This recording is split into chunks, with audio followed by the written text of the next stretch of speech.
Manny, I know you are feeling good because your city is up right now. You know Your it. team is at the top, albeit it's early in the season, but your team's at the top. I want to hear how you feeling. Like, what's the vibe in Detroit right now? Man, I'm loving it. But the thing for me personally, I'm just trying not to get too excited because it's still super early on in the season. A lot of things change. Guys go up and down. Like, I'm just trying to stay level headed. But I'm loving where we're sitting in the standings right now, first in the East.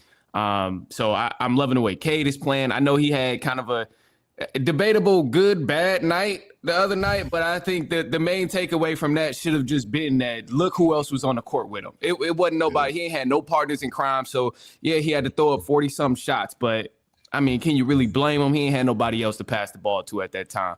So, I mean, for him to go out there and at least get the team to win, I'm content with it, despite how bad he was shooting, whatever the case was. So, I'm loving what Duran is doing. I think he's become such a defensive anchor. Like, he's finally he reached another point in his potential, I'll say. I'm not going to say full potential because he's still super young. But, I mean, this Detroit team is the identity that I'm seeing so far this year is really just like toughness and defense.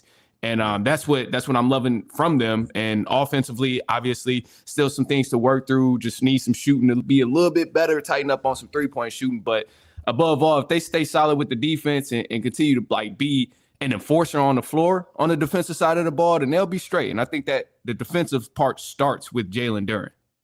Mm-hmm.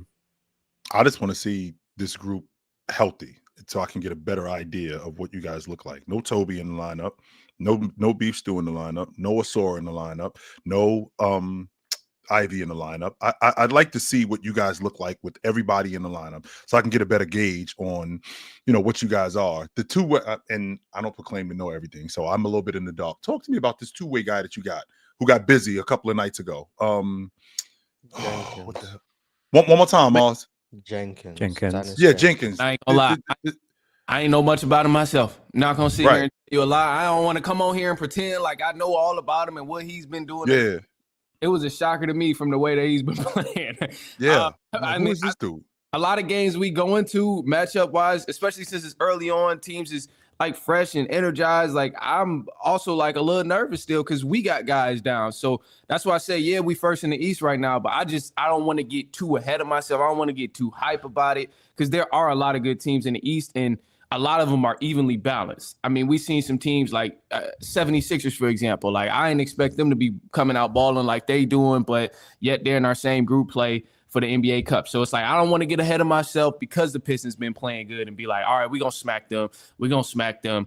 Because truthfully, when we got guys come back, when Asar come back, when Toby come back, the game plan is going to shift a little bit. Like, it's just natural. That's how it goes when you add more players to the game who can actually score and just play both sides. Like, it's going to shift a little bit. So I'm curious to see where that goes as well.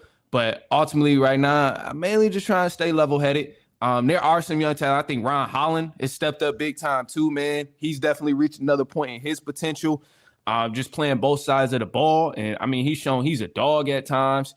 But really just we got to get healthy is going to be the big part. And I'm trying to stay level-headed. I'm trying to stay a little bit humble so far. But catch me mid-season. If they still first in the East, then you might hear me yap a little bit crazier. But right now, we barely even a month in. So I'm just trying to chill a little bit. You got a pretty good stretch. 9-2 is a hell of a start, though. It's a great start. I love the start. Yeah. Don't get me wrong. No, please don't get me wrong. I love the start. I'm just trying, I don't want to get too excited because the load on Cade is a lot as well. At the end of that game against Washington, he was holding his back and stuff. It's not good. It's not good signs when he has to put up so many shots. So I worry about the ball handling. And he's got his usage is really high. But man, Detroit, I love to see it, man. Number one, and they're building the same identity from the teams that have historically made them successful, tough, gritty, doing all the dirty work, and they've embraced some of those personalities. So very exciting times. Manny, it's okay to embrace. Manny, it's okay to get a little bit. You endure the crew that lost 28 straight games, bro. You can stick your chest out a little bit. It's all right, right? Be nervous. Ain't nobody saying that ain't nobody saying you coming up here saying that y'all winning the NBA championship. But you was in a blizzard with a basically with a raincoat on for a long time. And now you got a mink on right now. So you can strut with your mink a little bit. It's okay. It's all right to do that. It's all right to do. We're watching basketball for long. That team was nothing short of awful, and you endured that. You got a better crew now, and you got talent that hasn't even gotten on the route, hasn't even played together yet. So once we get these guys back, and once we get these guys all together, now we get to really see what your crew look like, right? As opposed to every night 2 years ago, it was L, L, L, L. And if it wasn't for that sorry-ass Toronto team, I got this crew losing 40 straight games. And you went through that. So here we are now with a Detroit team that's in first place in the Eastern Conference, and they rolling. They got one of the best point guards in the game, which I think is great for them. Wait till you get Ivy five back. point guard in the game. Oh. There you go. There you go. We're talking about a top 5 point guard in the game. On top of that, when you get Ivy back, you got one of the best dirty work guys. I said this yesterday. We had this conversation. Mars tried to throw a monkey wrench in my logic that Jalen Duren handling the basketball. This is a real thing. Not only Jalen Duren handling the basketball is a real thing. Beef Stew shooting the long ball. That's a real thing. This stuff isn't gimmicky. I don't think so. I think this is real what's going on in Detroit. So I feel like if they could keep this up, I think that they're going to be viable. I think you can win a playoff series if possible. Yeah, definitely go get the playoff series. I think this team, they had the potential to go to the conference finals for sure, without a single doubt. And I don't think that's like a bold take, a hot take, or anything crazy like that. We've seen the way they play when they're not healthy. So when they are healthy, I'm sure they'll be great, especially when they get Ivy back, because that's another ball handler that can help out that team and take the ball out of Cade hands at times, or give Cade some rest when he's not on the floor. So, and then also too, I ain't trying to start no rumors, but there are rumors that when Malik Beasley get cleared, they saying his priority is Detroit. I'll and you get him on the cheap too. On top of that, on a crazy discount. So I ain't gonna start him on the cheap. But I mean, if that happens, that's going to be huge for the Pistons too, and that would really be the thing where it would probably set them over the edge of like conference finals expectations. For a lot of Pistons fans, at least, not for everybody around the league, but just definitely for Pistons fans, it would set the tone for them to be conference finals type of team expectations. But with Beef Stew shooting a 3, also, I want to circle back to that too. I'm still a little concerned. He done knocked a couple of them down, which is good. I'm loving to see him like spread the floor. The only thing that worries me is like the consistency factor to it. And that's just like with anything. Like down the line, I think when it's like a must-win game, let's just use NBA Cup, for example. Must-win games. Do I like hope that he's shooting threes? I don't think I really want him shooting. I'm not that confident in his ability to shoot threes just yet, even though he done knocked some down. So early on in the season, this is the time I do want to kind of build that trust with him. Like, let it fly as much as you want, because if he's making them now through these like regular season games, early stages of the season, and then maybe even mid-season, then I'm going to have a little more confidence that, all right, when we reach these crucial games and you open for a 3, pull a trigger, and I'll actually like be hopeful if it's going to go in. But I still got to build that trust factor with him knocking down some threes. I know the stats say, all right, he's knocking them down. He done hit 2 here. He done hit 2 there. But I don't know, man. It's just a little... Just give it some time. I also witnessed Andre Drummond make some threes in my lifetime a couple times in the Pistons. That was not a real thing. That was not a real thing. No, exactly. And that's why I'm saying, like, I don't know, man. I get a little nervous about that. So I think it's good that he's developing. I love that he's trying to do that. And same with Duren. I love that he's trying to put the ground on the floor a little bit. We see some post work come from Duren. And that's just like these guys got busy this summer. And that's what I wanted to see. So above all, first in the East, loving that. Cade's leading the team again. I think he'll probably get even worse. You could probably put him in MVP conversations down the line if he continues on, which I'm sure he will. Got 27-9 right now. So I think the Pistons in good shape. But again, I'm going to just go back to my beginning point. I don't want to get too excited because I've been watching this team for a long time, man. How do you feel about Duncan Robinson in the lineup lately? I think Duncan.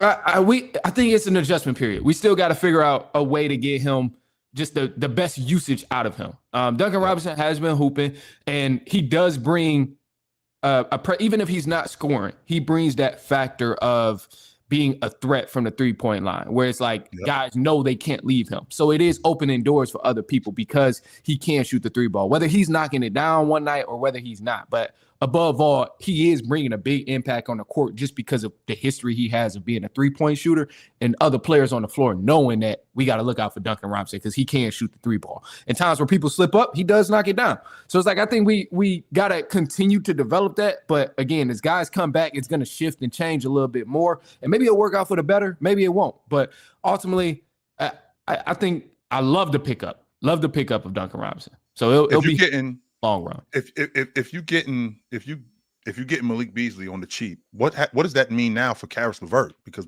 we forgot that, you know, with Karis LeVert, once he gets back healthy, like now we got a log jam. It might be one of those, in the words of Marlo Stansfield from The Wire, it might be one of those good problems, but it's still a problem, right? But so Yeah.